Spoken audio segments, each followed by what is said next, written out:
It seems like we're getting a yearly dose of VHS from Shudder, as this year marks the fifth installment in the found footage anthology series. In the past, I've tried dissecting the meanings of the tapes, overall themes of the films, and crossovers between some of the episodes and even movies, and I'll try to do the same thing with this year's installment, VHS 99.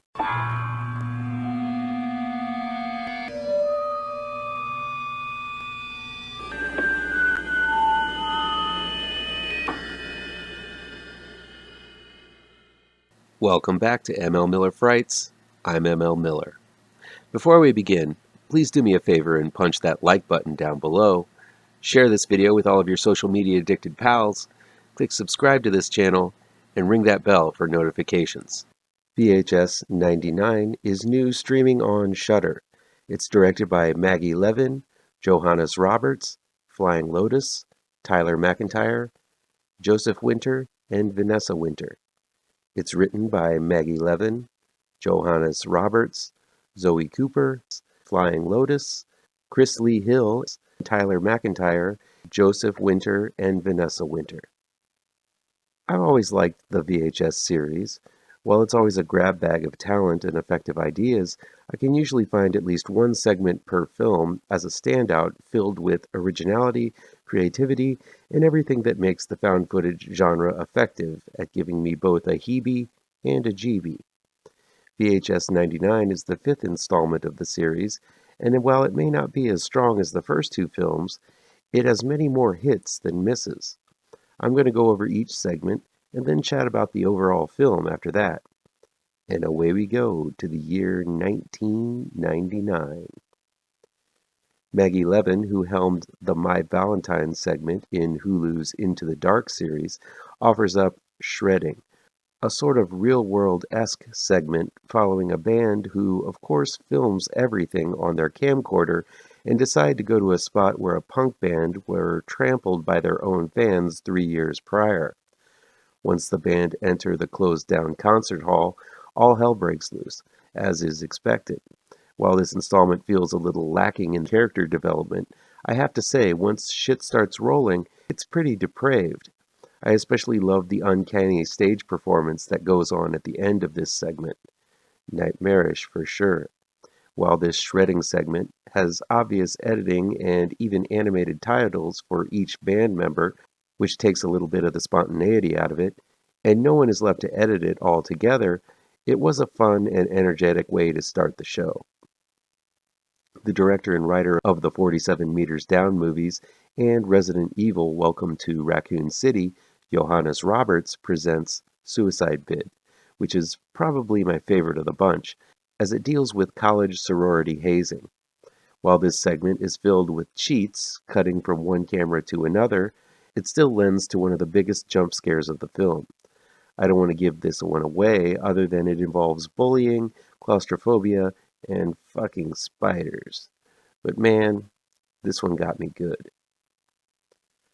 Flying Lotus is a composer, actor, and songwriter, and he pairs up with Zoe Cooper to dive into Ozzy's Dungeon, a Nickelodeon Double Dare-esque game show putting kids through bizarre challenges to gain a wish from a deity named Ozzy. But while the kids are genuinely wholesome, the challenges turn out to be downright deadly. This is a gory little number and offers up some all-too-real effects that just might trigger a gag reflex or two. I'm serious. Shit gets real. I kind of gagged at this one a little bit. This segment runs long and unfortunately kind of makes the movie as a whole sag in the middle. I think an edited version of this segment exists that I would like a whole lot better. Still, it ends on a devious gut punch that makes it deeper than most of the other segments. Most of the wraparound segments come to a close in The Gawkers by Tyler MacIntyre, who wrote and directed Tragedy Girls and Patchwork with his writing partner Chris Lee Hill. Possibly the most famous segment of the original VHS is Amateur Night, and The Gawkers is this film's version of that segment. A group of punk kids like to film pranks and pratfalls, not unlike what one might have seen in any given Jackass episode. But their attention is quickly shifted to voyeurism as they point their camera at the hot neighbor who loves to lounge around in a bikini by the pool, like you do, and wash her car in the front driveway, getting all sudsy, you know. While it's filled with all kinds of horny teenageisms that have gotten a little stale through time, it does encapsulate teens of that era very well. The final CG effects are kind of dodgy, but overall, this is a good one. I also love the mini wraparound segments, which are taken with the same camera, featuring the younger brother of the teen punks filming movies with little green army men. It makes for a nice creative spacer between the segments. The team who brought you Deadstream, a movie I will be covering soon, Joseph Winter and Vanessa Winter, take us to hell and back in the final segment. A camera crew film a ritual by a coven of witches at the height of the Y2K hysteria, but in the middle of the ritual, the pair of videographers get sucked into hell. Now they must bumble their way back to Earth by following a sprightly demon named Mabel, played by Deadstream's Melanie Stone. As with Deadstream, Joseph Winter stars as one of the moronic cameramen, along with his fellow bumbler Arkelos Chrysanto. This was by far the segment that gives you the most bang for your buck. It's gory, it's claustrophobic, it's got creative monstrosities, and it meshes horror and comedy ingeniously. Having seen both Deadstream and now this segment, the Winters, Joseph and Vanessa, are going to be a force to be reckoned with in horror, I guarantee. I really love this segment, and Mabel is the standout for best character in this film. While I think VHS 99 could have leaned in more to the specific time of history it was made in, I think it did turn out to be one of the better ones of the series, coming in right behind the first and second installments.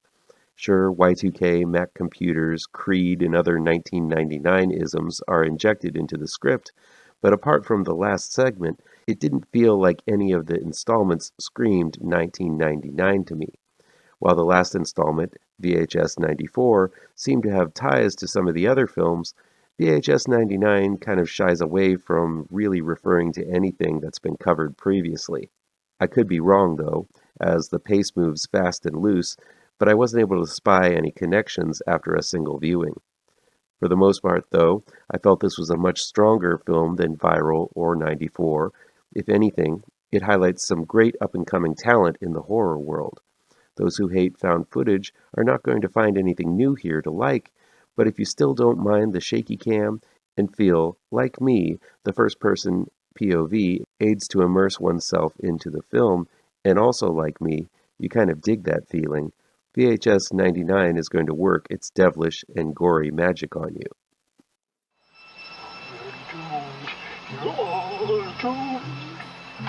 You're doomed to live the life you're meant to be, stuck inside your reality. You're